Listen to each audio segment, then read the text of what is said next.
Salut les randonneurs, salut les randonneuses et salut les fidèles amis de Rive 54. Toujours merveilleux quand on vous découvre dans les villes, que vous nous interpellez, ça nous fait énormément plaisir. Alors 2019 c'est déjà bien avancé.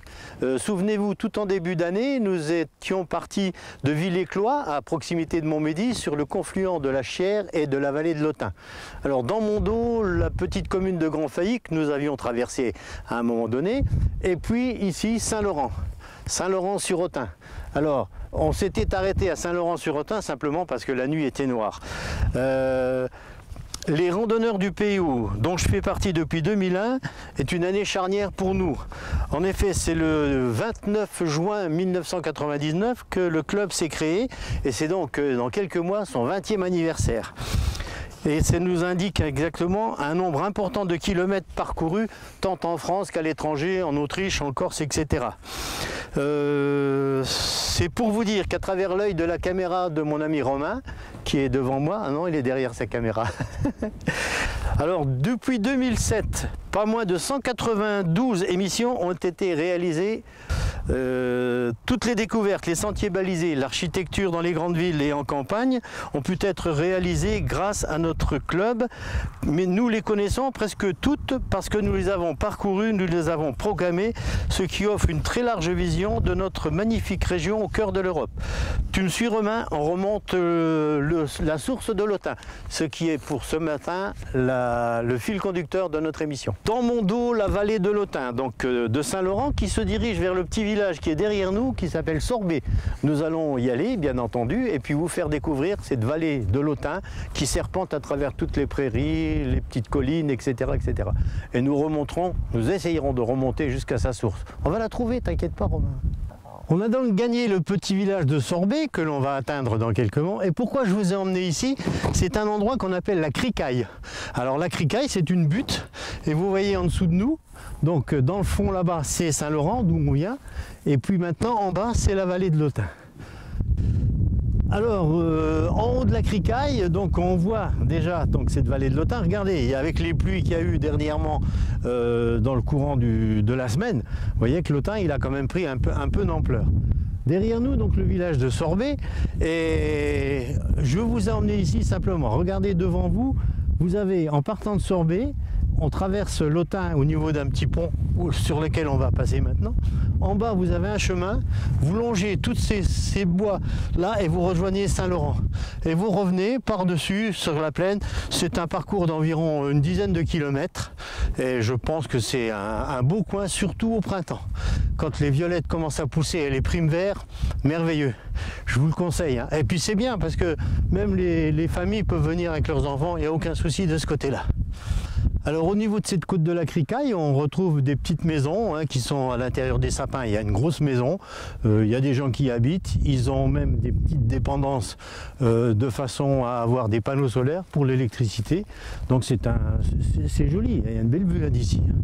On est redescendu donc de cette fameuse petite butte donc, de Cricaille qui est dans notre dos là-bas, que l'on aperçoit.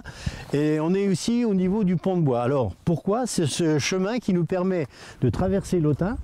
Mais là, actuellement, le pont, il est en mauvais état, donc il est fermé. Donc on ne va pas traverser à la nage, je n'ai pas envie de me mouiller. Et puis de là, on a deux possibilités, soit on va vers Saint-Laurent, ou de l'autre côté vers Châtillon-l'Abbaye. Voilà, c'est un endroit, c'est beau, hein, en été, au printemps, en hiver un peu moins, parce que l'eau a bien monté, mais bon, c'est pas grave. Bon, Romain, après tous les efforts qu'on vient déjà de faire, hein, on va boire un petit café parce qu'il ne fait pas trop chaud. Hein. L'hiver. Hein, ça caille. Hein. Bon, allez, on va boire un petit café. Toujours le temps de prendre une pause. Oui. La pause s'impose.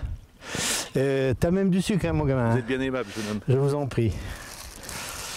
Et vous croyez, vous, les randonneurs, là, les randonneuses, qu'on travaille et on fait rien? Non, et vous rigolez, vous. Non, on travaille tout le temps.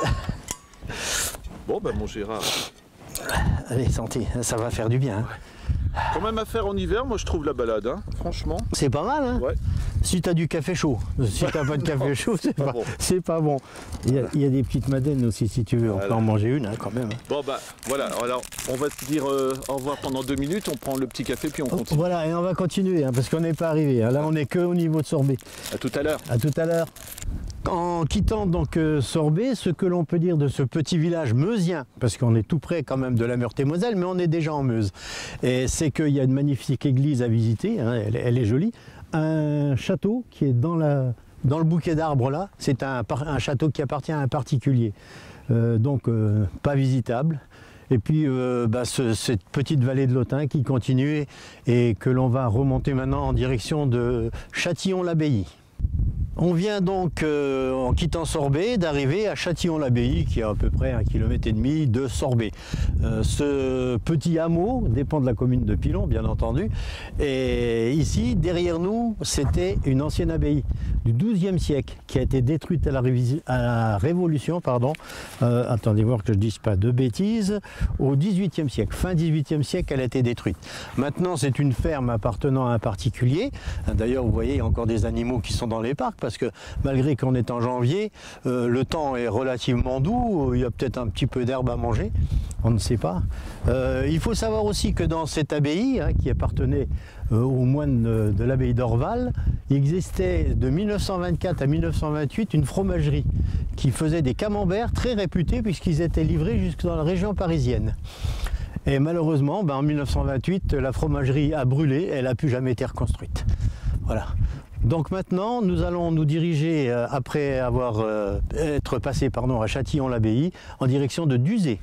Alors on est maintenant au niveau de Duzé, que l'on vient de traverser, avec bien sûr dans notre dos l'Autun. Hein, comme je vous dis, il a un peu grossi quand même avec les pluies qu'il y a eu ces derniers jours, ça a quand même fait pas mal de choses.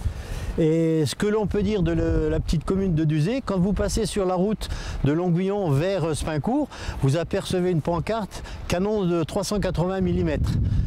C'est tout près d'ici, hein, on y est déjà allé, on ne va pas y retourner, mais c'est un site qui est bien aménagé, avec l'ancien emplacement du canon qui a tiré sur Verdun, avec des obus de 380 mm. Imaginez-vous quand même l'énormité de ces obus. Ils n'en ont pas tiré de trop, heureusement, mais enfin, chaque fois que ça touchait Verdun, ça faisait quand même beaucoup de dégâts. On va descendre maintenant en direction de Rouvroy-sur-Autun, puis Spincourt. Alors nous avons traversé donc Duzé, où nous avons quand même réussi à retrouver l'Autun à Duzé. On a traversé le village de Nouillon-Pont et ici on est à l'entrée de Spincourt. Vous voyez ce gros silo, c'est la route qui va donc de Longuillon vers Étain, hein, Spincourt-Étain. C'est la route qui est là-bas, on voit les voitures qui arrivent. On est ici donc sur une petite passerelle qui traverse l'Autun pour aller vers le village qui est dans mon dos, le village de Vaudoncourt.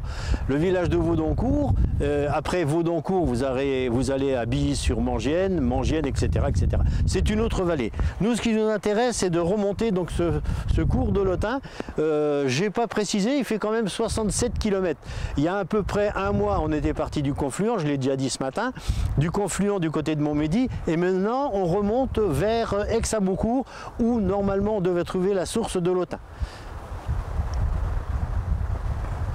Regardez maintenant, vous voyez ce petit ruisseau là, eh ben, c'est toujours l'Autun.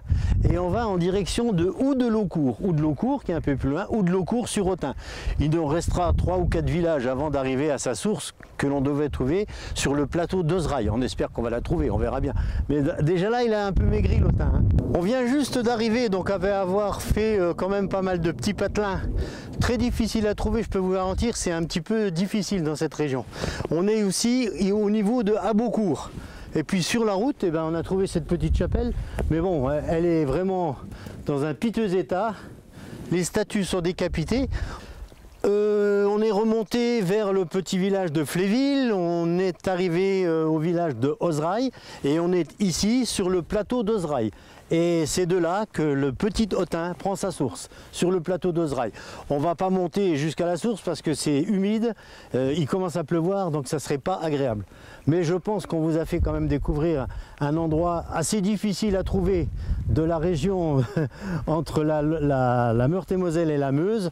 C'est pas évident, mais bon, c'était une belle petite journée quand même. Si tu as besoin d'un peu de boule de gui pour mettre en dessous de ta porte, hein, pour s'embrasser sous le gui ou Nouvel An, qui est déjà passé, hein, mais c'est pas grave. Voilà, il y en a plein ici. Alors vous savez qu'au niveau de Oserail, il y a du gui dans les arbres. Salut les randonneuses, salut les randonneurs, salut fidèles amis de Rive 54 et puis à la prochaine pour une autre émission. Je pense qu'on va rentrer parce qu'il commence à pleuvoir. Au revoir.